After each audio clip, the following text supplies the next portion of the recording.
On a cold October evening in 2014, in a quiet rural town outside of Des Moines, Iowa, a man named Jeremy Talbot was driving home from a late shift at the lumber yard. It was a two-lane country road with no lights, no houses nearby, just endless cornfields and the occasional mailbox leaning too far to one side.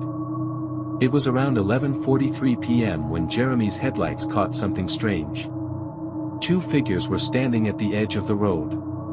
At first, he thought maybe they were teenagers. One looked a little shorter, maybe a kid. Both were wearing hoodies with the hoods pulled up. They weren't moving, just standing side by side, facing the road. He slowed his truck but didn't stop. They didn't wave. Didn't signal for help. They just stood there. When he passed, he turned to get a better look, but they were already gone. He figured it was just his eyes playing tricks. He'd been working a long shift and needed sleep. So he turned on the radio, shook it off, and drove the last few miles to his small farmhouse tucked at the end of a dirt road. But the weird part? That was just the beginning. Jeremy lived alone, with two dogs, Max and Luna, big, lazy shepherd mixes that barked at everything. But that night, when Jeremy pulled into his driveway and shut off the engine, he noticed something strange. Silence. The dogs weren't barking. In fact, they weren't even at the door to greet him. He went inside. The house was warm, the lights were off. He called for the dogs. Nothing. Then, just as he was walking toward the back door, he heard it. Knock. Knock. Two knocks. Sharp. Slow. Jeremy froze. He lived at the end of a private road. No neighbors. No foot traffic. No one should have been knocking at his door at midnight. He stepped over to the front window and peeked through the curtain. And there, standing on his front porch, were the two figures he'd seen on the road. Jeremy didn't open the door. But the porch light flicked on automatically, and that's when he saw their faces. Or rather, what was wrong with them? They looked like kids. Pale skin, maybe 10 or 12 years old. But their eyes were completely black. No whites. No pupils. Just shiny, liquid darkness, like two holes punched into their skulls. Jeremy backed away. Then came another knock. Knock. Knock. He grabbed his phone to call 911, but the screen was black. Wouldn't turn on. He tried the landline, dead. Then the power in the house flickered and went out. Total darkness. Except for the porch light, still glowing unnaturally bright. And the kids, still standing there. Muffled behind the door, he heard it. A voice. Small. Calm. Almost too calm. We need to use your phone. Jeremy didn't answer. Another knock. Still polite. Still soft. Please. We're cold. But Jeremy didn't move. Then, from the back of the house, his dogs began to growl. Not bark.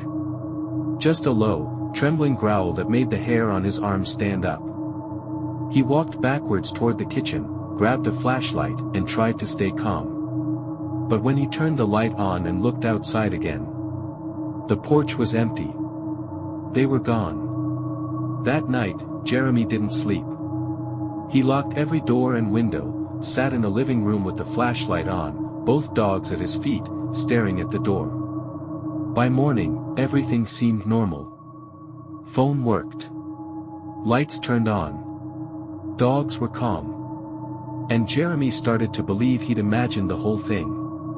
But that belief didn't last long. Exactly 1 week later, at 11:43 p.m., it happened again. This time, Jeremy didn't see them on the road. This time, they skipped that part. This time, they were already at the door. He didn't hear footsteps. Didn't hear the gate. Just the same two knocks. Knock. Knock. But this time, they weren't on the porch. They were at the side door. The one near his bedroom. He grabbed the flashlight again. This time, it wouldn't turn on. The power? Dead. Phone? Dead. The dogs? Silent. He peeked through the blinds, and there they were. Still wearing the same clothes. Still with those pitch-black eyes. Still not moving. Not blinking.